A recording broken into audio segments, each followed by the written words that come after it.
നമുക്ക് താഴെ തന്നിരിക്കുന്ന കെമിക്കൽ റിയാക്ഷൻ രാസപ്രവർത്തനങ്ങളെ സംയോജന രാസപ്രവർത്തനം combination reaction, decomposition reaction, double decomposition reaction, displacement reaction, ആദേശ രാസപ്രവർത്തനം, ദ്വയ വിഘടന രാസപ്രവർത്തനം, വിഘടന രാസപ്രവർത്തനം എന്നിങ്ങനെ ക്ലാസിഫൈ ചെയ്യാം, പട്ടികപ്പെടുത്താം. ആദ്യത്തെ റിയാക്ഷൻ നോക്കൂ. Zinc plus FeSO4 gives ZnSO4 plus Fe. ഈ ഒരു റിയാക്ഷൻ കാണുമ്പോൾ തന്നെ അത് ഏത് ഫോർമാറ്റിലാണ് കിടക്കുന്നത്? A plus BC gives AC plus B അല്ലേ? അപ്പോൾ നമുക്ക് മനസ്സിലായി Feയുടെ സ്ഥാനത്തേക്ക് ആര് വന്ന് കയറിയിരുന്നു? സിങ്ക് ആറ്റം വന്ന് കയറിയിരുന്നു, അല്ലെങ്കിൽ ആദേശം ചെയ്യപ്പെട്ടു, അല്ലെങ്കിൽ ഡിസ്പ്ലേസ്മെൻറ്റ് നടന്നു. അപ്പോൾ ഇത് ഏത് റിയാക്ഷനാണ്? ഡിസ്പ്ലേസ്മെൻറ്റ് റിയാക്ഷൻ, ആദേശ രാസപ്രവർത്തനം അല്ലേ? വേറെ കോമ്പൗണ്ട്സ് ഒന്നും എക്സ്ട്രാ ആയിട്ടൊന്നും വന്നില്ല. റിയാക്റ്റൻസിലുള്ളവർ തന്നെയാണ് പ്രൊഡക്റ്റിലുള്ളത്. പക്ഷേ എന്ത് മാത്രമേ സംഭവിച്ചുള്ളൂ? Feയുടെ സ്ഥാനത്തേക്ക് സിങ്ക് വന്ന് ഡിസ്പ്ലേസ് ചെയ്ത് കയറിയിരുന്നു. അപ്പോൾ അത് ഏത് പ്രവർത്തനമാണ്? ഡിസ്പ്ലേസ്മെൻറ്റ് റിയാക്ഷൻ, ആദേശ രാസപ്രവർത്തനം. രണ്ട് നോക്കൂ.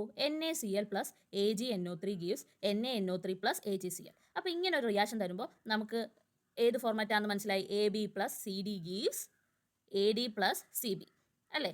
ആ ഫോർമാറ്റ് കേൾക്കുമ്പോഴേ നമുക്ക് മനസ്സിലായത് എന്താണ്? ഡബിൾ ഡീകമ്പോസിഷൻ റിയാക്ഷൻ, ദ്വയ വിഘടന രാസപ്രവർത്തനം. നോക്കൂ, NAയും CLഉം. CL ആരുടെ കൂടെ പോയി? AGയുടെ കൂടെ പോയി. AgCl എന്ന് പറഞ്ഞ ഉൽപ്പന്നമുണ്ടായി. ഇനി AGയുടെ കൂടെ ഇരുന്ന NO3 NAയുടെ കൂടെ പോയി. NaNO3 എന്ന് പറയുന്ന ഉൽപ്പന്നമുണ്ടായി അല്ലേ? അപ്പോൾ ഇതെന്താണ്? NaCl വിഘടിക്കുന്നു, AgNO3യും വിഘടിക്കുന്നു. ഇവിടെ എന്താണ്? ഡബിൾ ഡീകമ്പോസിഷൻ, ദ്വയ വിഘടനമാണ് ഇവിടെ നടക്കുന്നത്. അങ്ങനെയാണ് ഉൽപ്പന്നങ്ങൾ ഉണ്ടായത്. അപ്പോൾ ഇത് ഏത് റിയാക്ഷനാണ്? ഈ രാസപ്രവർത്തനം ഏതാണ്? ഡബിൾ ഡീകമ്പോസിഷൻ റിയാക്ഷൻ, ദ്വയ വിഘടന രാസപ്രവർത്തനം. അഞ്ചാമത്തെ നോക്കൂ. ഇതെന്താണ്? ഒരു ദ്വയ വിഘടന രാസപ്രവർത്തനത്തിന്, ഡബിൾ ഡീകമ്പോസിഷൻ റിയാക്ഷന് എക്സാമ്പിളാണ് അല്ലേ? ഇനി മൂന്നാമത്തെ 2PbNO3 toys 2PbO plus 4NO2 plus O2. അത് കാണുമ്പോൾ നമുക്ക് എന്താ മനസ്സിലായി?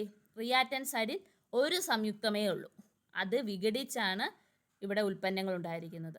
അപ്പോൾ എന്താണ്? ഡീകമ്പോസിഷൻ റിയാക്ഷൻ, വിഘടന രാസപ്രവർത്തനം. അപ്പോൾ റിയാക്റ്റൻ സൈഡിൽ ഒരു സംയുക്തമേ, അല്ലെങ്കിൽ അഭികാര്യങ്ങളുടെ സൈഡിൽ ഒരു കോമ്പൗണ്ടേ കാണത്തുള്ളെങ്കിൽ അതെന്തായിരിക്കും? Decomposition reaction, വിഘടന രാസപ്രവർത്തനമായിരിക്കും. ആറാമത്തെ അപ്പോൾ എന്താണ്? വിഘടന രാസപ്രവർത്തനത്തിന്, ഡീകമ്പോസിഷൻ റിയാക്ഷൻ എക്സാമ്പിളാണ്. ഇനി നാലാമത്തെ നോക്കൂ. H2 plus I2 gives 2HI. അപ്പോൾ എന്താണ്? പ്രൊഡക്റ്റ് സൈഡിൽ ഒരു ഉൽപ്പന്നമേ, പ്രൊഡക്റ്റ് സൈഡിൽ അല്ലെങ്കിൽ ഉൽപ്പന്നങ്ങളുടെ സൈഡിൽ ഒരു സംയുക്തമേ കാണുന്നുള്ളെങ്കിൽ അതെന്താണ്? സംയോജന രാസപ്രവർത്തനമായിരിക്കും, അല്ലെങ്കിൽ കോമ്പിനേഷൻ റിയാക്ഷൻ ആയിരിക്കും.